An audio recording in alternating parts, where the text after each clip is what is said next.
Welcome. Happy Easter. Today is April 7th, 2026. It is 5:30 p.m. We are in the Bosch Freilich meeting room at Mandan City Hall. Mr. Neubauer, could you please take the roll? Commissioners Schoberg. Here. Heinshaw. Here. Braun. Here. Rohr. Here. Mayor Freilich. Here. At this time, we will have Sergeant Antanasio of the Mandan PD and Officer Saylor for the Mandan PD lead us in the Pledge of Allegiance.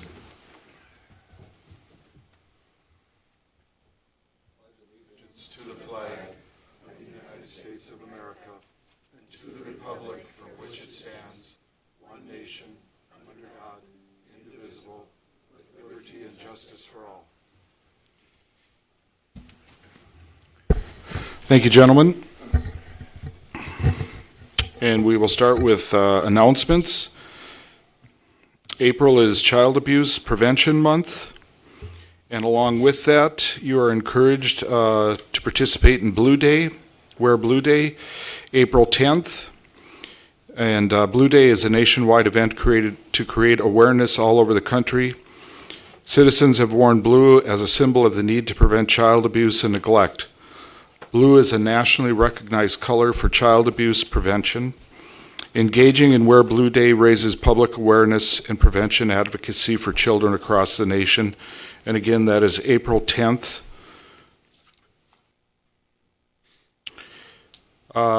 National Public Safety Telecommunications Week is April 12th through the 18th, and that recognizes our 9/11 operators, and we'd like to thank them at this time. And now we will have quarterly employee anniversary recognitions. Amy?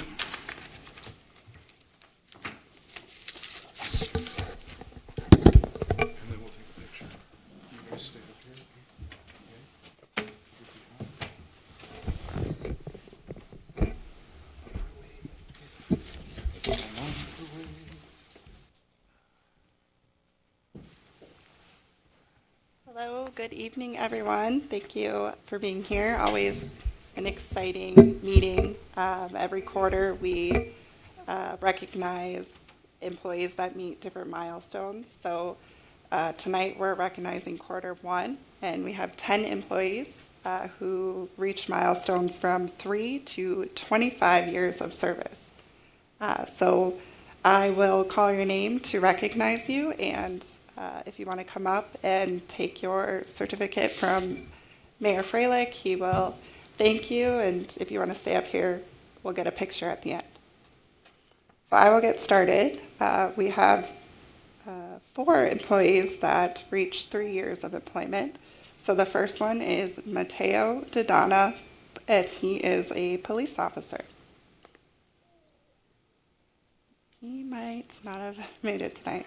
So next we have Justice Saylor, also a police officer.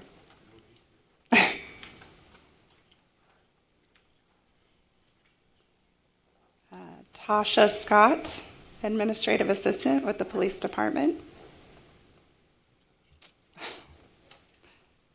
Madison Cermak, our business development and communications director, also 3 years. Congrats. So now we are at 5 years of employment. We have Jonathan Fleischer, our senior real property appraiser.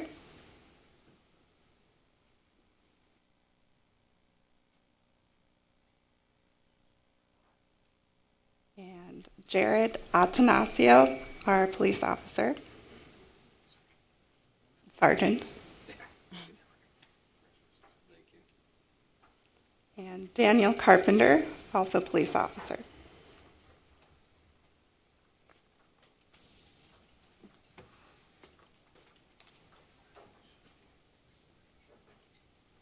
Okay, on to 10 years of service. We have Jason Ziegler, our chief of police.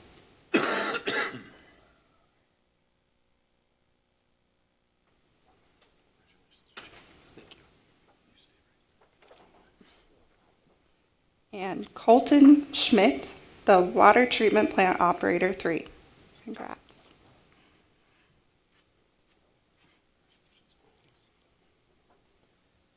Last, we have one employee with 25 years of service, Brendan Yoakum, our part-time firefighter.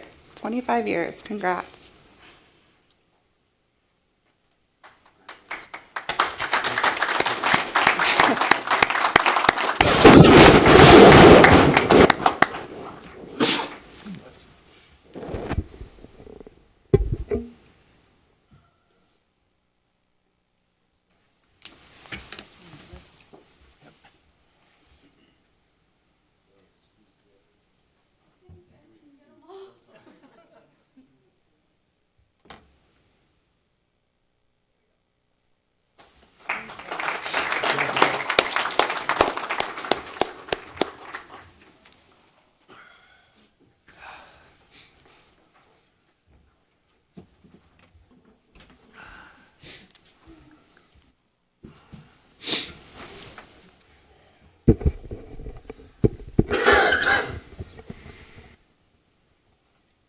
Now to inform us on Spring Cleanup Week, Shane O'Keefe. Good evening, Mayors, Commissioners. Just another friendly reminder, Spring Cleanup Week is scheduled for April 20th through the 25th. During this time, the landfill will be open to city residents free of charge, and our crews will collect bulky items placed on the boulevard on the residents' regular garbage day. Items should be out by 5 a.m., no more than 24 hours in advance, and keep it separate from your regular garbage can. We'll collect items that can be safely handled by 2 people, such as furniture, appliances, as long as the appliances are cleaned out. As a reminder, crews will not enter private property, so residents in apartments or mobile home parks should coordinate with the property manager to place alongside city-maintained streets. This is a great opportunity for residents to clean up their properties and take pride in their neighborhoods. And with our country celebrating its 250th anniversary, it's a fitting time to show a little extra community pride here in Mandan. And if you're holding on to something, thinking you might use it someday, this is probably your sign. Thank you, Shane. And with that, we'll segue into Community Cleanup Month of May. Carrie? Hi, Mayor and Commissioners, just getting before you tonight to invite anyone that's watching or listening in the audience that's interested in volunteering for our Community Cleanup Month. We have 17 routes right now that we're looking for people to volunteer to help clean up with. I think we've got about 8 or 9 of them already claimed, but if these 17 fill up, we have about 5 others that we're willing to open. So go to cityofmandan.com/litter cleanup and sign up or contact me with questions. Okay, thank you, Carrie. We'll move on to item number 7 under announcements, notice of Fire Department Sales Tax Initiative Public Information Meeting. Battalion Chief Shane Welticall. Good evening, Mayor, Commissioners. I have a photo we could put up on the screen there. The Mandan Fire Department will be holding its first of 3 scheduled public information meetings for the Fire Department Sales Tax Initiative that will be on the June 9th ballot. The first meeting will be held on April 13th at 6 p.m. at Red Trail Elementary School. This meeting is an opportunity for the public to come in, see exactly what's being proposed, ask any questions they may have, and gain any understanding of how this initiative impacts the future of fire and emergency services here in Mandan. For those who would like information ahead of time, details are available on our social media pages and the City of Mandan website. And if anyone has any questions or just wants to learn more, we'd be happy to visit with them at those events. Thank you. Thank you, Shane. Now we'll move to item number 8, the launch of the 2026 Neighborhood Revitalization Initiative with Gate City Bank and Capital Credit Union. Mr. Neubauer? Mayor Freilich and Commissioners, we are very pleased that Gate City and Capital Credit Union have stepped up to the plate with some low-interest loans for communities as we talk about Spring Cleanup Week and Cleanup Month. It's a good time also to maybe do some refurbishing of your property. I know that we have Pam Ganji Bernard from Capital Credit Union here, or Gate City. Oof. I knew I was going to mess that up. So Pam, do you want to talk about your program a little bit? So many apologies. Whoopsie. Good evening, and thank you for having me here. My name is Pam, and I serve as the mortgage and personal lender at Gate City Bank in Mandan. At Gate City Bank, our core purpose is to create a better way of life for our customers, communities, and team members. We're incredibly thankful for the communities we call home, and we're proud to invest in them so they remain beautiful for years to come. In 2026, we are happy to allocate $2 million for the Neighborhood Revitalization Initiative. New to this year's program, Gate City will be waiving all fees for this loan. Qualifying projects will range from home improvements, safety repairs, accessibility adjustments. Gate City has been supporting and investing in these programs for many of our local communities since 2003. We can't say enough how thankful we are for this opportunity to help create a better way of life for our friends and neighbors here in Mandan. Please note the deadline to apply for this loan is October 31st, 2026. Thank you again for having me. Thank you, Pam. Thank you to Gate City. Mr. Neubauer? Mayor Freilich, I don't think Chris Nelson is here. I did not see him from Capital Credit Union, but they also have a similar program. So again, just want a big shout out to those two entities for offering this program to residents of Mandan. Yes, thank you to Capital Credit Union. Okay, we'll move on to item number 9, Celebrate 250 announcements. Matt, with the Mandan Progress Organization. Thank you, Mayor and Commissioners, for having me here this evening. We are just under 3 months away from the America 250 and the 4th of July celebrations, so we've been actively promoting the events that are going to take place here over the Independence Day holiday, July 2nd through the 4th in Mandan. For people that are out there that want to check on events, we did launch last month an official America 250 webpage through Visit Mandan. So this has all of the different activities that are going to be happening, and has businesses and community members, whether you're hosting a class reunion or whatnot, get that information to us, and we will be putting it onto this website on all the different events that are going to be happening around town, not just the cornerstone events, but anything from street dances to celebrations to, like I said, graduation celebrations, things like that will all be taking place. We can put them on here, and so people have an idea of what's going to be happening in and around the area. Our cornerstone events, obviously the Mandan Independence Day Parade, the Mandan Rodeo. Check out that. They've got a lot of great things happening over at the rodeo over the 3 days of the event. We have the Art in the Park Festival downtown. The Mandan 4th of July Road Race will be taking place on Main Street. And then we have our brand new America 250 Mandan Independence Day Pyro Musical taking place as well. If you check out our page, and you've seen it on Facebook, we are launching our promo campaign as well. This launched last month.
So that launched last month, and that will be going out on social as well as through a lot of marketing platforms as well in the next couple of months here. So you'll see that coming around. People can expect, residents, if they're asking questions of what to expect, it's going to be a pretty once-in-a-generation type of celebration with the parade. Could see anywhere from 60 to 70,000 people here in the community for this event. with the parade, the rodeo, the pyro musical. If anyone caught I know we've talked about it multiple times, but if anyone caught the New Year's Eve celebration pyro show, this will be very similar to it. Some bigger shells going to be happening with that one, but the location has been announced, so we'll be hosting that fireworks show north of the Mandan Middle School up there. So more details will come on seating and how to get to the site and whatnot in the next couple of months, but that's where we'll be hosting it. Today, though, we did announce, as part of our 250, let me pull it up here, our parade marshal for this year. That just went out today for the 147th Mandan Independence Day Parade, and we'll be honoring the Dakota Leathernecks as the Grand Marshal for the parade. So they've been instrumental in the parade for a number of years, but it also is the 250th celebration of the Marines as well. So they'll be honored at the Independence Day Parade here for the America 250. So they're definitely excited and honored to be our special guests at the parade. So that was announced today as well. That's a good choice, Matt. Thank you. Yep. Okay, we will move on to public comments at this time. Mr. Neubauer? Mayor, I think we have one gentleman, Tom Schaafstall, who would like to make some public comments at this time. Okay. Welcome, Tom. Thank you. I'll make this the 3 minutes as close as possible. Tom Schaafstall, I live in District 2B, District 242 with the special assessments. I do want to make note that 50% of the owners did protest, and I got the information off the city website and the 2B website, which is not always correct. There's some different things. I would also like you to consider removing parcel 65-576-9000, which consists of 4 separate properties, and they only get one property tax bill. I will refer to this number as parcel 1 and 2 from District 2B. I would also like to continue that the water and sewer project be to move forward on that, and I would also like you to consider the one owner, one vote, as you'll see when I go through the my speech. Almost all the parcels have in 2B have been measured, plotted, have property stakes on them, and they also have one property tax statement. And they will basically, me too, will receive up to $20,000 in specials plus interest every year. These parcels 1 and 2 that I'm talking about, I believe have been assigned square footage and acreage size because they haven't been measured, and their property size is 230,000 square feet, equal to about 5.2 acres of property, and that's about 33 times the property area of my property, and these 2 properties are going to receive 0 special assessments. These 2 properties also, I feel, have not been measured or plotted because if they were, they would have separate property tax, and there's 4 properties.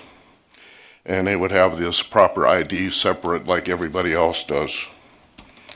And if you do use that 230,000 square feet property, their property tax that they paid was less than $22 before the discount they received, and my property tax is $2,400. And over the last 10 years, these property values have stayed the same or dropped along with their property taxes.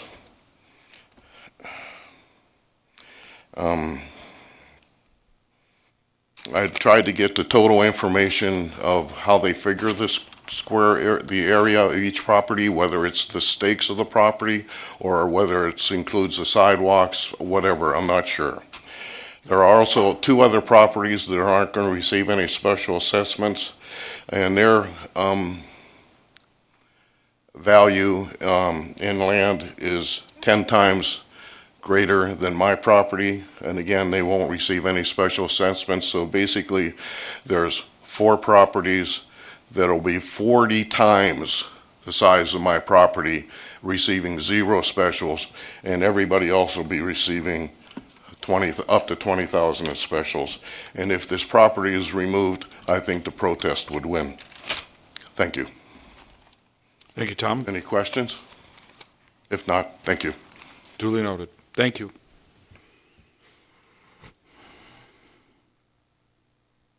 At this time, we will move to the approval of the agenda. Commissioners? So moved. We have a motion by Commissioner Brown, a second by Commissioner Schoberg. Any further discussion? Hearing none. Roll call, please. Commissioners Heinchan, Yes. Braun, Yes. Rohr, Yes. Schoberg, Yes. Mayor Freilich. Yes. We'll move on to approval of minutes. Consider approval of the March 17th, 2026 Board of City Commission meeting minutes. I'll make a motion to approve the March 17th, 2026 Board of City Commission meeting minutes. Second. We have a motion by Commissioner Schoberg, a second by Commissioner Rohr. Any further discussion? Hearing none. Roll call, please. Commissioners Braun, Yes. Rohr, Yes. Schoberg, Yes. Heinchan, Yes. Mayor Freilich. Yes. Item number 2, consider approval of the March 30th, 2026 Board of City Commission special meeting minutes. Move to approve those particular minutes for March 30th at 26. Second. We have a motion by Commissioner Rohr, a second by Commissioner Schoberg. Any further discussion? Hearing none. Roll call, please. Commissioners Rohr, Yes. Schoberg, Yes. Heinchan, Yes. Braun, Yes. Mayor Freilich. Yes. We'll now move on to public hearing. Consider the sufficiency or insufficiency of protests for Street Improvement District 243 that are known as Mandan Proper Phase 1. Jarek? Mayor and Commissioners, at the March 3rd City Commission meeting, resolutions were passed that initiated a 30-day protest period beginning on March 6th. That 30-day protest period ended yesterday at 4:30 p.m.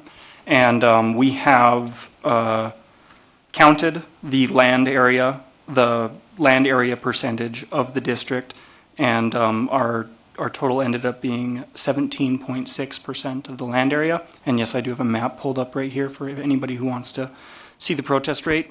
For this particular item, we're holding a public hearing, but ultimately our recommendation would be to pass a resolution finding insufficiency of protest and then to amend Moore Engineering's contract to include final design and bidding services for this project. But any questions for me before the public hearing? Any questions for Jarek? If not, we will move to the public hearing.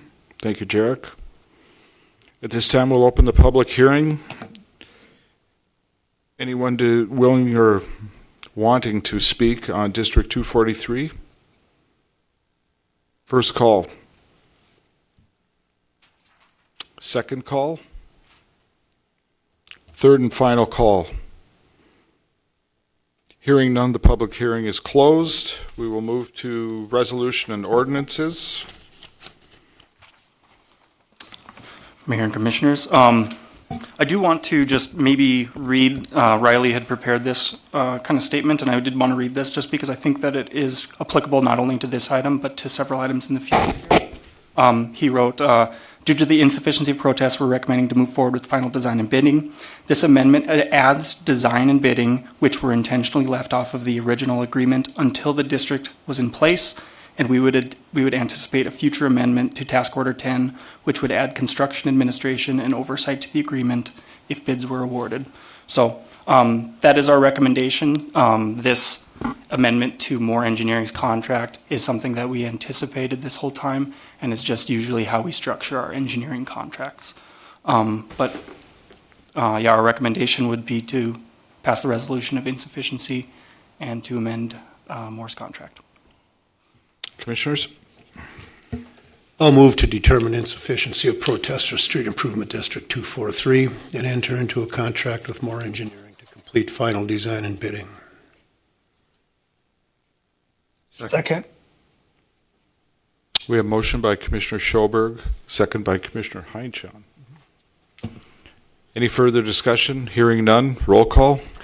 Commissioners Schoberg, Yes. Heinchan, Yes. Braun, Yes. Rohr, Yes. Mayor Freilich. Yes. With that, we will move to bids. Item number 1, consider bids for Street Improvement District 241, and this is near Red Trail Elementary. Jarek?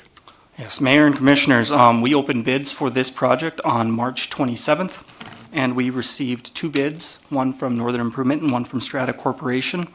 The bids, the low bid was fairly favorable, coming in almost 4% underneath our engineer's estimate, and we are recommending awarding a contract to Strata Corporation as presented, and then to also amend Moore Engineering's contract to include construction oversight and contract administration, similar to the previous recommendation. Any questions for Jarek? Hey, Jarek, I'm at a loss at the difference of these two companies. The difference between the 2 bids? Yeah. Yeah. I think that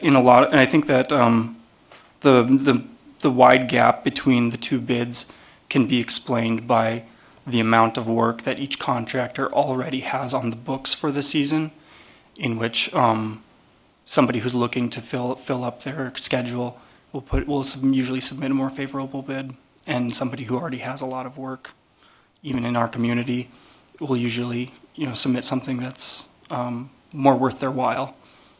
Okay, thank you. Yep. Any other questions for Jarek? Hearing none, Commissioners, what are your wishes? I move to award the construction contract to Strata Corporation and approve Task Order 9, Amendment 2 with Moore Engineering to provide construction engineering services for Street Improvement District 241. Second. We have a motion by Commissioner Brown, a second by Commissioner Schoberg. Any further discussion? Hearing none, roll call. Commissioners Heinchan, Yes. Braun, Yes. Rohr, Yes. Schoberg, Yes. Mayor Freilich. Yes. We'll move on to the consent agenda. Commissioners, are there any items you would like removed from the consent agenda? If not, I would look for a motion for approval. I move to approve the consent agenda. Second. Motion by Commissioner Brown, second by Commissioner Rohr. Any further discussion? Hearing none, roll call, please. Commissioners Braun, Yes. Rohr, Yes. Schoberg, Yes. Heinchan, Yes. Mayor Freilich. Yes. We will move on to new business. Item 1 was removed. We'll move on to item 2, Growth Fund recommendation on additional business assistance for Memorial Highway during construction. Madison? Yes, Mayor and Commissioners, you'll get a little break from Jarek, so you'll get me for now. So the Mandan Growth Fund Committee met on March 11th of 2026. An agenda item included a presentation from the Mandan Progress Organization of the Memorial Highway Gift Card Program's 2025 report, and as well as recommendations for 2026. And just a little refresher of the Memorial Highway Gift Card Program. It was launched and approved last year. And it is a program for locals to purchase a digital gift card for face value and have 25% of that purchase matched by funds allocated from the Mandan Growth Fund. The program's funding structure includes $40,000 in the gift card incentive program and $10,000 dedicated to marketing and outreach efforts. The recommendations that the MPO came to the Mandan Growth Fund for were included authorizing $7,000 from the existing $40,000 funds to cover the buyer's e-delivery fee when purchasing a Memorial Highway gift card, as well as an additional $5,000 to use towards marketing and outreach efforts on this change. The Growth Fund has a cash balance of a little bit over $73,000 for economic development, and the request is just for the $5,000. The recommendation the Mandan Growth Fund had, they voted 8-0, absent, to recommend approval of an additional $5,000 be allocated to the MPO for marketing and outreach efforts to communicate covering the buyer's e-delivery fees.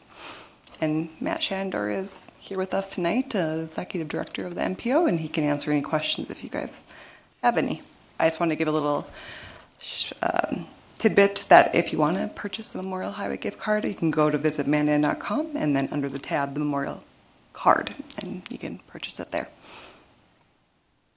Any questions for Madison or Matt?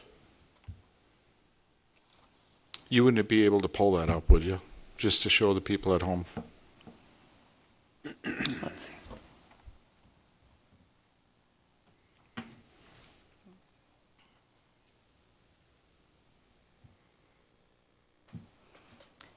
If you go to visitmandan.com and then you just click right here.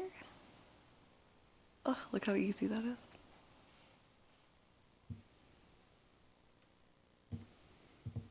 And so, and kind of the feedback that Matt and his crew got from consumers was the fee for when they bought the card online.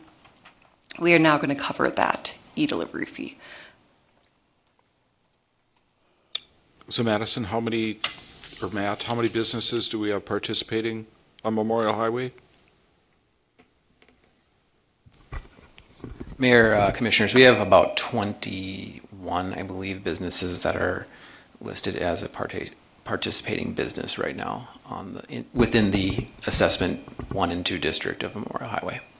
How many times has the card been used? I don't know that number exactly of specific uses, but with the report, we had about $15,000 in economic spend in 2025 through the card. That's not the match. That's what people bought and then got a match to that. So the match was right around $3,000 for the 25%. Okay, so how is the interest this year? It's been very, very strong. January, February, and March have all shown high numbers in use of the card. Our newest spring promotion just started here in March with the zero fee, and we've seen that have a increase on the consumer use of it. Any other questions for Matt? Okay, thank you, Matt. Commissioners? I'll move to approve an additional $5,000 be allocated to the Mandan Progress Organization for marketing and outreach efforts to communicate covering the buyer's e-delivery fees. Second. We have a motion by Commissioner Schoberg, a second by Commissioner Rohr. Any further discussion? Hearing none, roll call, please. Commissioners Rohr, Yes. Schoberg, Yes. Heinchan, Yes. Braun, Yes. Mayor Freilich. Yes. We'll move on to item number 3. Consider amendment to engineering service agreement with HDR for construction oversight of Memorial Highway. Jarek, you got your break and you're back. There we go. I'll rest it up. Mayor and Commissioners, this is an amendment to our contract with HDR. HDR has been providing design and construction oversight services for the Memorial Highway project. Recently, we approved the bid for the west half of the Memorial Highway project, and the amendment today would incorporate the construction oversight necessary for that west half of the project, as well as some services that support some changing conditions on the east half of the project.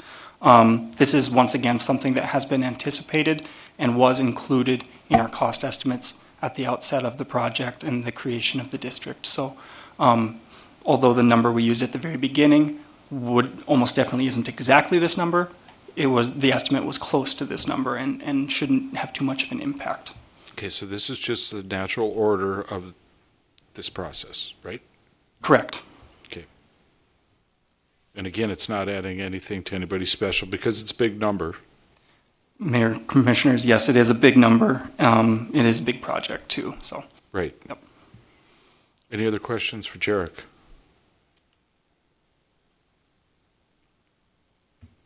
If not, what are your wishes? I move to approve the amendment to the engineering service agreement with HDR for construction oversight. Second. We have a motion by Commissioner Rohr, a second by Commissioner Schoberg.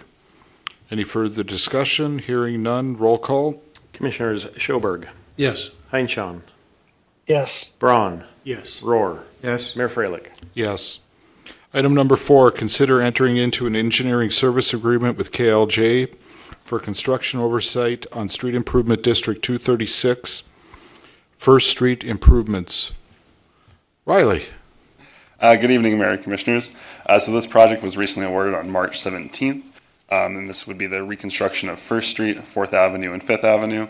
And this item before you today is just the agreement amendment to KLJ's engineering service contract for them to perform construction oversight and public and community engagement along with the project.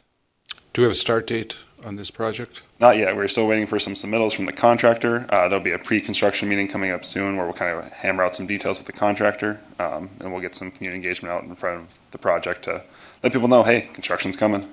Okay. Any questions for Riley? Okay, hearing none, what are your wishes? I'll move to enter into an agreement with KLJ to perform construction oversight for Phase 1 of the First Street Improvement Project. Second. We have a motion by Commissioner Schoberg, a second by Commissioner Brown. Any further discussion? Hearing none, roll call. Commissioners Heinchan, Yes. Braun, Yes. Rohr, Yes. Schoberg, Yes. Mayor Freilich. Yes. We'll move on to item number 5, consider water treatment plan Phase 3 optimization changes, change order. Jarek is back. Mayor and Commissioners, yes, this change order encompasses several changes that have happened on the project, and the total effect on the contract cost is a decrease of $83,885. This type of change order is something that normally doesn't make it to this portion of the commission meeting because decreases can be administratively approved, and therefore, when we come to commission meetings, change orders always seem to be increases. We thought it was maybe a good opportunity to bring an example of a change order that decreases overall project cost that normally doesn't see the light of day and isn't highlighted under normal circumstances. So I just wanted to highlight this. These are pretty run-of-the-mill changes that happen over the course of a project, and they resulted in a decrease on this project cost, and we are recommending approving change order G2 as presented, but just wanted to bring it as kind of an educational item. Okay, thank you. Any questions for Jarek? Jarek, this is a good thing. Yes. This forward. I move to approve change order G02 as presented. Second. Motion by Commissioner Brown, second by Commissioner Schoberg. Any further discussion? Hearing none. Roll call. Commissioners Braun, Yes. Rohr, Yes. Schoberg, Yes. Heinchan, Yes. Mayor Freilich. Yes. Item number 6, consider raw water intake project change order. This is a decrease too, Jarek? I'm afraid not. Take it back, huh? Mayor and Commissioners, this change order would encompass something that we have been talking about for several months. This would incorporate kind of a midterm or a mid-range fix for some of the sediment issues that we've been having at the new raw water intake site. It includes the installation of an airburst system, as well as some bank stabilization and some other kind of smaller items. Lathe has a presentation prepared to kind of not only go over the change order, but just to give a general update on the status of the project. And then I'll come back up to try and answer any other questions. Okay. Welcome, Lath. Thank you, Jarek. Thank you, Mayor. Thank you, Commissioners. As Jarek mentioned, this is really an extension of some information that was presented back in early December. If you recall from that, provided an update that some sand had migrated over the intake screens and was starting to restrict flow through some different approaches, dredging, using some commercial divers, and along our backhoe. We were able to maintain service. Ultimately, a little later in the season, we took one of the screens off, extended it further down. That has been working, continues to work. These are some photos that were presented before the December Commission meeting. You can see the pump station along the riverbank. The intake screen structure is just off the bank, and then you can see the sandbar mass that's kind of moving, progressing. This was shortly before ice over, and then these were more recently taken. The angles are a little skewed, so it doesn't give quite the same perception of where things are at, but as you can see, sand continues to migrate, so it's something that we're continuing to monitor and work with city staff on. This figure shows the intake screen extension that was put in place last fall. Everything has been operating off of that over the last 4 or 5 months. Things have been going well, or stable anyway, continuing to monitor. And then we do have a commercial diving company coming out on a regular basis. They came out in December, again in February. They'll be back this week or next week. They've been just giving us eyes on the ground, or I guess underwater in this case, to make sure that things are looking okay, making minor adjustments as needed. Then we've also started working with staff to start flushing the lines and things like that out. As we're operating, we're currently pulling a little bit of sand in, so trying to get things flushed out as much as we can and ready for summer demands. So then that brings us to the agenda item for today. So as Jarek mentioned, some of the short-term things that we're looking at doing are adding additional tools to help with operation and maintenance, one of those being an air burst system. So an air compressor basically fills a cylinder with a volume of air, and then we're able to release that at the screens to provide kind of a compact burst of air. And that burst of air helps remove smaller amounts of sand, debris, ice that might accumulate on it, and is something that was considered during design, but for different reasons ultimately wasn't incorporated. Based on current funding packages, it made sense in light of what's going on right now to incorporate it. And then the bank stabilization piece is really armoring the shore that was ultimately modified when we were doing some of the efforts from last fall. We're calling these near-term improvements because ultimately this isn't necessarily the long-term. We're not sure exactly what Mother Nature is going to do. So I'll get into that in the next few slides. So while I said it can move some minor amounts of sand, it doesn't ultimately move large amounts of sand. That's not what it's intended to do. The contractor has been given the okay to order the equipment. It had a relatively long lead time, so that equipment was ordered I think last August, September. It's currently scheduled to show up on site mid-May. The change order is in front of you for consideration tonight. That would give them the okay to start installing it once it shows up. And then it also has a pretty significant wet side effort where they're actually installing the lines out in the river, connecting it to the screen itself. And there is some sand removal, so they can we're anticipating that we'll need to move some sand to actually get to the structure to get it installed. The way the current schedule is planning out, looking at July, August for that, and then all work would be completed this fall. So as Jarek had mentioned, looking at just over $1.4 million for the change order. It is a large number. There's a lot of very complex things going on with this one. Just a reminder that this is currently funded through State Water Commission up to 60% amount. Marathon is a partner in this project, so they've been splitting any cost beyond that 50-50. So then that table gives a general idea of what the city is considering tonight.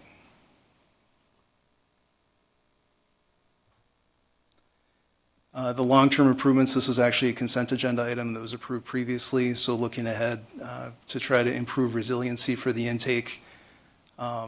The next step that we've been working with the city on is doing a study. The study will allow us to get some stakeholder buy-in. We've been actively communicating with the refinery as well, and they're on board with this. It also allows us to start engaging some of the permitting partners and other stakeholders that we'll need approvals for, and then trying to find the best way to move forward, make things as affordable as possible. So the study phase itself is looking at what can we do with what things currently look like. With the intake, we'll consider modifications to try to improve flow, keep things flushed out. Also look at a river jetty, try to shift or angle parts of the river across the the structure itself at all different flow ranges, and then also looking at adding a second location in similar part. So if we're not in the deep part this year, maybe we can have a second one in a deeper part. So now all our eggs in one basket. And to do that, there's a pretty extensive modeling piece. So as we mentioned before, the location wasn't just arbitrarily picked. Used lots of historical imagery, did several river surveys to try to document and map changes to the bottom. So that information, along with some additional data that would be collected this summer, would get put into basically a hydraulic model that could help predict and recreate what we're seeing now, and then that model, once it's developed, would then be used to try to test and accurately or best predict what would happen as we're looking at some different improvements or modifications we could make. The study itself is roughly $225,000. As presented in the consent agenda, it is simply commission approval to submit a cost share application. That's not a guarantee of funding, but that is the first step. If approved, this is the potential breakout for those costs. If not approved, which is a possibility, that's kind of the lower table.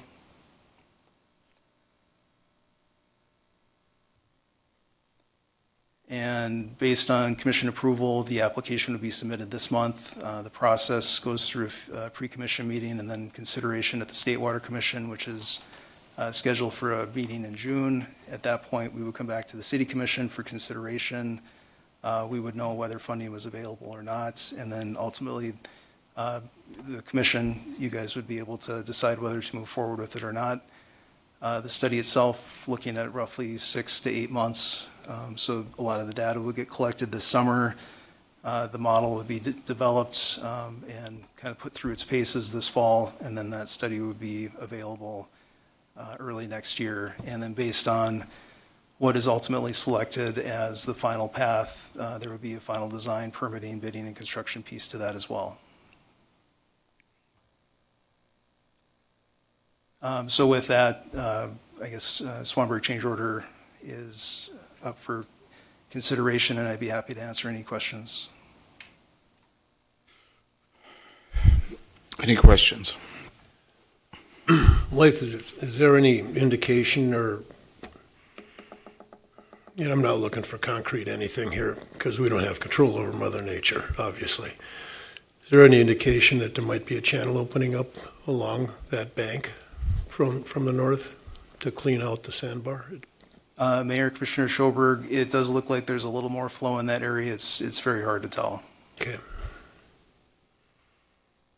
We don't know what caused the sandbar to suddenly appear where it had not in your historic data been, right?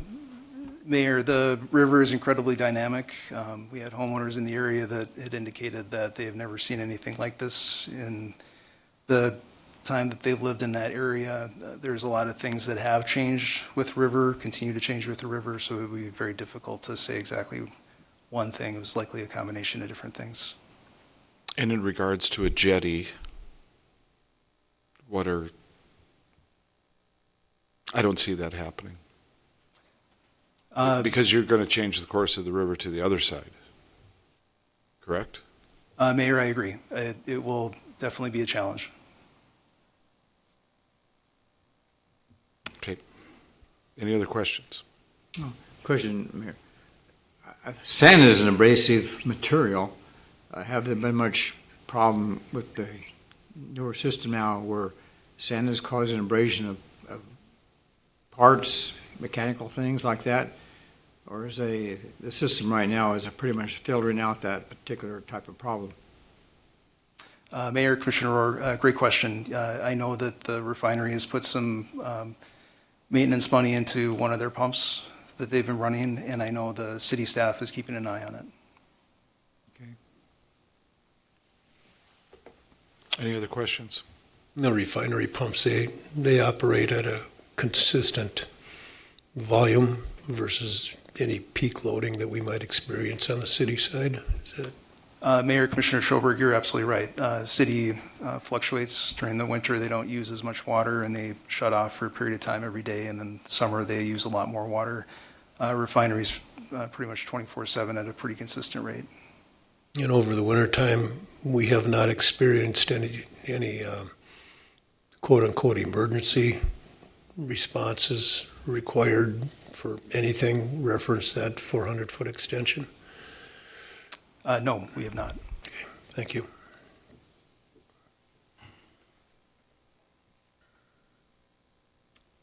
What are your wishes, Commissioners? I move to approve the change order with Swanberg Construction related to the raw water intake project as presented. Second. We have a motion by Commissioner Rohr, second by Commissioner Brown. Any further discussion? Hearing none. Roll call, please. Commissioners Rohr, Yes. Schoberg, Yes. Heinchan, Yes. Braun, Yes. Mayor Freilich. Yes. Thank you very much. We'll move on to item number 7. Consider a recommendation for the Mandan Visitors Committee, from the Mandan Visitors Committee. Mr. Neubauer? Mayor Freilich and Commissioners, the Visitors Committee met Monday afternoon to consider 2 requests, one from the Mandan Progress Organization for items related to the Celebrate 250. I'll ask Matt Shenandoah to come up and talk about those a little bit, and also from the Mandan Police Department for additional archer barriers to help protect all of the folks that do attend festivities in our downtown area, not only from the 4th of July parade to the Touch a Truck to Buggies and Blues, Art in the Park, pick your favorite. Just another security feature for us to have available to, again, keep our visitors safe while they're attending such events. So, Matt, if you want to talk about the MPO request.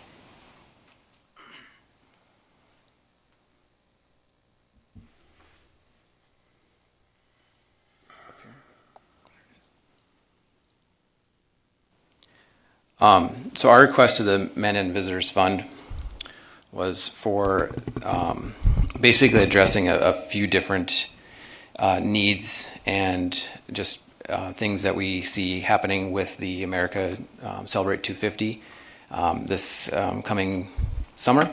Obviously, we deal with a lot of the events that happen in downtown, and one of our biggest initiatives over the last few years is to really push for safety and security for our attendees that come down to the event. Oftentimes, our larger events, we have Main Street closed. And so one of the portions of our ask is for additional money to put towards traffic signage and safety around our closure spots. So currently right now we partner and work with the Public Works Department to bring in barrels and some signage. The Public Works doesn't have a lot of that necessary signage that we need to safely close the streets as well as indicate that the streets are closed. So we're looking at extending that and investing some money into those closures, from 3-tiered signage barrels to delineator cones, as well as other areas that we can help to close off the avenues and whatnot, and assist with the Mandan PD in securing that downtown corridor. Another portion of the ask is really towards the visitor experience. As we've used the parks heavily over the last 5 years with these events, we've seen increased needs in adequate seating in the park, particularly benches, some additional trash receptacles as well, to just help with that day-to-day use that we're seeing, as well as an increase in picnic tables for our events. Art in the Park, we see a huge demand during our food services that we're seeing, and Art in the Park used to be the one and only event that we saw a lot of food service, but now Buggies and Blues and Touch a Truck are both seeing increases in food truck vendors, as well as people partaking in eating and sitting in the park. Currently, right now, we have 36 tables that we use. In our ask is an additional 50 tables that we can bring down to the park and help to give adequate seating and table space for attendees at Art in the Park and Buggies and Blues and other events that we have in that area. Another portion of that ask is related to just the assistance that the MPO can provide to the city with helping to move tables, things like that, bringing in crowd fencing, bike racks to help with help and improve the safety initiatives that we have that we need downtown as well. And so with some equipment purchases that we can make, we can actually, my team at the MPO can help to offset some of the asks that we have of Public Works to come down and move tables and move equipment and some of those bigger things that we have that we rely on them a lot more now that we have over the years with the increase in events and increase in the activities that we have going on down there. With the America 250, we want to just showcase Mandan at its best that we possibly can. So we've asked for some money to replace the banners that we use on Main Street for the 4th of July with some non-faded banners that we have right now, but get them spruced up and really showcase Mandan for the 4th of July. The banners that are currently on Main Street, we would work with Public Works to use those in other arteries that come into downtown from both 6th Avenue Southwest to some of the other major streets that we are able to put banners on. And then the other portion of the ask is to do some upgrades and just some cosmetic fixes to the band shell. Band shell has seen some better days. It does need some reshingling and some other cosmetic upgrades and updates to it. And so part of that ask is to get that done so the band shell is nice and clean and looking nice for the 4th of July celebrations. Any questions? Yes. Mayor Matt, it sounds like you got quite a shopping list there. We do. And I'm looking, are you talking about the same tables, those big heavy green ones that you've been using? Yes, that's correct. And you're on 50, that's 400 more people. That sounds like quite a few tables, and we're going to store all these things. That sounds like you may be overemphasizing the table need there, from my experience down here. Yeah, currently we do have enough space where we currently store the tables near remediation. We've used that fenced-in lot is where the tables have been historically stored, and we do have enough space in there to store these additional tables in there. During Art in the Park, we've seen a massive increase in those tables. We don't have enough tables to actually seat even a quarter of the people that are there. And this year we're doing a little bit of a change in our food service setup. We've actually maxed out the infrastructure that we have in Heritage Park last year with water and power services to the food trucks and food vendors that are there. They're just, as trucks get bigger, they have more power, they need more water. And so we're going to be spreading those food trucks out between both Heritage and Dykeshorn Park. So you'll have a line of food trucks and food vendors behind Heritage Park, and you have a line behind Dykeshorn Park. And with the additional tables, we can then line those in those parking lanes on both parks, both Heritage and Dykeshorn, giving adequate seating for people that are attending those larger events. Well, I know the band shell could use fixing up, being on the Musicians Association, I know that. There's been discussion on that. I look at the $325,000 is quite a substantial amount, Yeah, it is. For miscellaneous things. Are these items been pretty well put together, thoughtfully put out? It just seems like quite a bit of money. If the money's there, fine, but if there's some question about the amount of money, then I'd question the amount compared to the need that's being requested. We did a lot of thoughtful processing. This has been probably a year in the works of knowing that the America 250 celebration was coming, looking at areas that we can enhance the visitor experience downtown, as well as enhancing our safety and security for people that are attending. Last year we did a lot of increases with the uses of buses and things like that to block Main Street. And with adequate signage that we can provide for these events, that gives us the opportunity to really sign these corridors correctly with up-to-date signage and safety apparatuses that helps to indicate that these roads are closed. And then in partnership with what Mandan PD is requesting as well, that helps to offset. We're doing our portion, and then they're bringing their portion with the the barricades and things like that to really harden down. And we really want to make downtown Mandan during these events a very safe space to come and celebrate with these larger events. I'd hope that the North Dakota weather systems allow for the accommodations to make the thing successful, because, sometimes bad weather during these times can also put a little crimp in the plans. They can. Matt, how many people attended the MPO events, just the MPO events? Last year, we estimated about 160,000 people attended a MPO event over the year. Okay, and there are other events in the park. I know Global Neighbors is in between Buggies and Blues and the 4th, their picnic? Yes, is that correct? Yep, it's late June. Okay, so, and they're looking at 1,000 to 2,000 people. So when you're talking about the additional picnic tables, it's just, the use of it is not just confined to the MPO events. There's all Correct. sorts of events in the park all summer long, correct? Correct, yes. And we're seeing a larger demand from outside or event organizers to host events in Dykeshorn Park as well. Okay, so this is about safety and comfort for anybody visiting Mandan. Correct. Okay. Any other questions for Matt? I do, Matt. So I suspect Art in the Park is the biggest of all of these events, and we're adding the tables, and there's more vendors coming in. How about the individual sale huts? Are we seeing are more coming in as the years go by? Is that going to interfere with some of the places that these huts would sit on? Are you referring to the food vendors or just overall craft vendors, food vendors? Craft vendors, yeah. Our craft vendor attendance has been increasing since COVID. It took obviously a drop during COVID, and over the last 5 years we've been seeing that increase.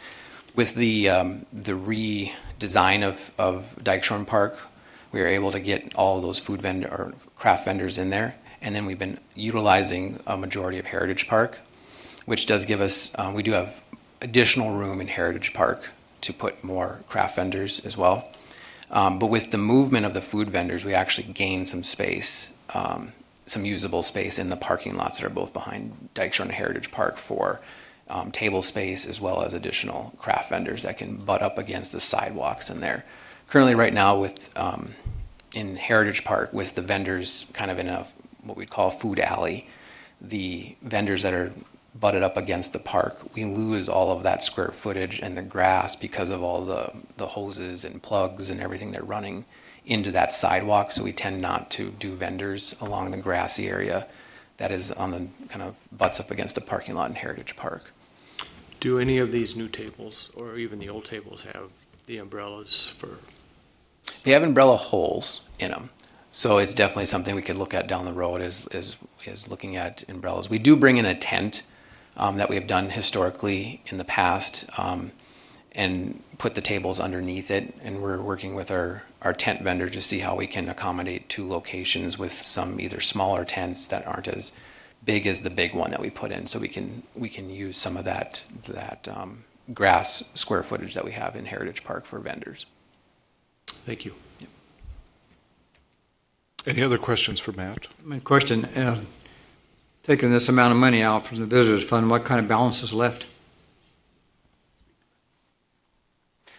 Mayor Freilich and Commissioner Rohr, important to note is that the Visitors Fund dollars are not general fund dollars. They are what commonly referred to as bed and booze and food sales tax revenues that come in from those that by North Dakota Century Code, there are specific items that these dollars can be spent on. It's not a general fund issue. These are, again, to increase the attractions and increase the amount of visitors that are coming to your community.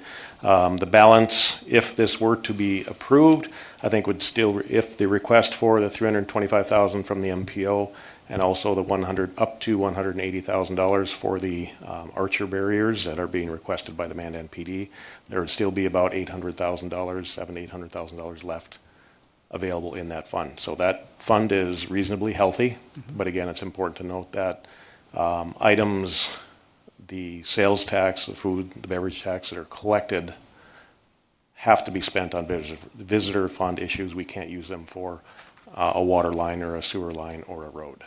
So the balance in that fund is fairly healthy. We do have 3 or 4 other projects that we think are coming online, so we want to make sure there are available funds to do some additional things. One note Matt hit on a little bit is that some of the equipment that the FPO is asking for will reduce the burden on our public works and our grounds maintenance crew.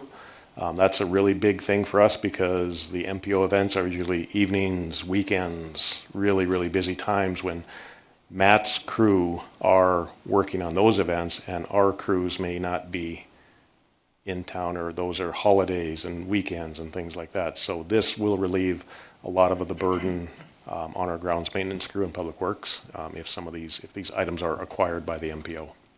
So it's kind of a win-win situation for both.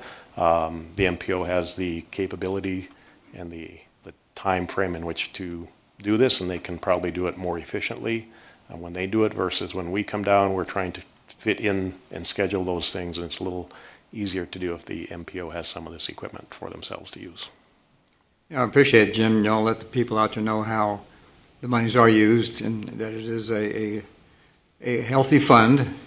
And the other issue I would ask is who operates or who oversees and who administers and decides the appropriations and fiscal appropriation for the visitors fund? Is there a special board so that people out there know how this thing is managed? So Mayor Freilich and Commissioner Rohr, the Visitors Committee reviews all the requests that come in for this funding source. And then the final say comes to the City Commission. So the Visitors Committee voted 4-0 yesterday to move these requests forward with approval to the Commission. They asked a lot of questions similar to what you're asking. How do these pieces of equipment that the MPO may buy, how does that relieve or how does that lessen the burden on our public works crew? Those were answered. Again, what is the available balance for funding in this? Those questions were answered too. And like I said, at the end of the day, Matt's crew will go out and procure those services and that equipment, along with Mandan PD putting in an order for the Archer barriers and the trailers, that package to go along with that. They'll get billed. Those receipts come into finance. Finance says, okay, we've got the approval to pay for these, and we go from there. How many people are on that committee at the present time? Right now, we have 4 members. We have 1 opening. The Visitors Committee will meet, I think, within the next month and select a new member and bring that recommendation forward to you for your consideration. One of those good, very important functioning committees that we rely upon that people have to get involved and help us out with. Commissioner Rohr, I agree. These dollars that are collected have funded a number of really good projects over the past many years. And so, like I said, a lot of the improvements that you see, whether it's Dykeshorn Park and the library, Harmon Lake, Mandan Rodeo Grounds, the partially funding the boat ramp, we're usually funding things in cooperation with another entity. So those matching dollars really go a long way. No further questions. Thank you. And there is no ask from the PD tonight? I think included in this request is the $325,000 to the MPO, or up to $325,000, and also the includes the Mandan PD $180,000 for the Archer barriers, so a total ask of $505,000. Okay. Could you give a quick overview of an Archer barrier for a viewing public? I don't want to step on Chief Ziegler's, but I think that the Archer barriers, we have, I think, 8 or 9 of them right now that we acquired last year. They're able to stop a large vehicle in its tracks. Again, we will procure enough of them to make sure that the alleyways and the streets and the visitors that are coming to town and our residents have a safe experience, so that we have seen over the country and around the world a number of instances where someone loses control of their vehicle. And we saw one last week where the individual was intoxicated and ran into several people that were attending an event. Those are the things that we're trying to prevent from happening. Nothing is 100%, but we want to make sure that we are taking the appropriate steps to ensure, to the best of our ability, that those kind of things are minimized like I said, you can't prevent everything, but we're trying to do our best to minimize the events of those things happening. So if we have a bad actor or someone wants to drive through a crowd of people, let's do our best to make sure that is a very difficult thing to do. Mayor Jimmy, a lot better than those buses we've been using. We had on West Main, we had buses as a barrier. I think these would be far more functional than those buses. Mayor Freilich and Commissioner Rohr, last year I think was the first year we utilized, or the Man in Progress organization, in cooperation with Harlow's, you saw a lot of yellow buses, and we had a lot of questions on what are all the buses doing, and they were really an effort to prevent traffic from going where it's not supposed to go. So the Archer barriers are not going to replace all the buses. What the Archer barriers are key for is like a sidewalk, but it doesn't obstruct the whole sidewalk, and they're very mobile. Chief Ziegler? Mr. Mayor and Commissioners, the question about the Archer barriers, they're about 750 pounds each, and there's going to be a total of 24 with these that we're going to be purchasing. And they're designed, they can be on sidewalks or they can be in the roadway.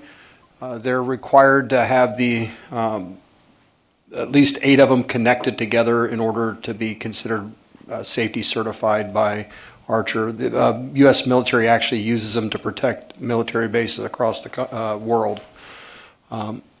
So the totality of using them isn't going to replace the buses directly. They're going to be put in places that will maximize their efficiency to protect pedestrians crossing the street, not the side streets. The side streets will probably still be locked down with buses and large vehicles. That way we can restrict the flow of vehicles into that area. Okay, and so for smaller events, we can deploy them to create a safe space, because what it is an L. Correct. And if the bumper hits the top of the L, the bottom flips up and tears the engine out, Correct. disabling the car. That is correct, Mr. Mayor. And so staff, versus a Jersey barrier that's 4,000 to 10,000 pounds, staff can tip them back and wheel them easily into place where Correct. safety is required. Yes, sir, Mr. Mayor. Even though they're 750 pounds, they're easily moved by one individual, can actually move barriers. So if we have to open up a street fairly quickly, we can, to get like emergency vehicles in that aren't currently inside the perimeter of the safe zone. So it gives us a lot of flexibility to be able to move stuff where if you have a bus, it would take a lot longer possibly to get somebody up there that has the skill set to put the bus into drive and to move it out of there, where these Archer barriers can actually be moved fairly quickly. Yep. Any questions for Chief? Thank you, Chief. Okay. Your wishes?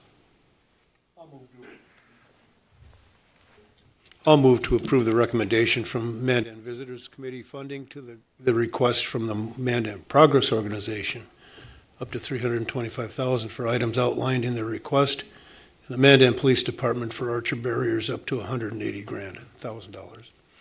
Second. We have a motion by Commissioner Schoberg, a second by Commissioner Brown. I would just like to say that there are monthly meetings for planning for safety between the MPO and the police department. So the city of Mandan takes this extremely serious in protecting everybody that comes to town so that they have a safe and pleasant experience. And with that, any further comments? Hearing none, roll call, please. Commissioners Schoberg, Yes. Heinchan, Yes. Braun. Yes. Rohr. Yes. Mayor Freilich. Yes. There is no other business before the commission tonight. Future meeting dates for the Board of City Commissioners are Tuesday, April 21st, 2026 at 5:30. Tuesday, May 5th, 2026 at 5:30. And Tuesday, May 19th, 2026 at 5:30. And with that, Be kind to yourself, be kind to your neighbor, and it is onward and upward, Mandan. Meeting is adjourned.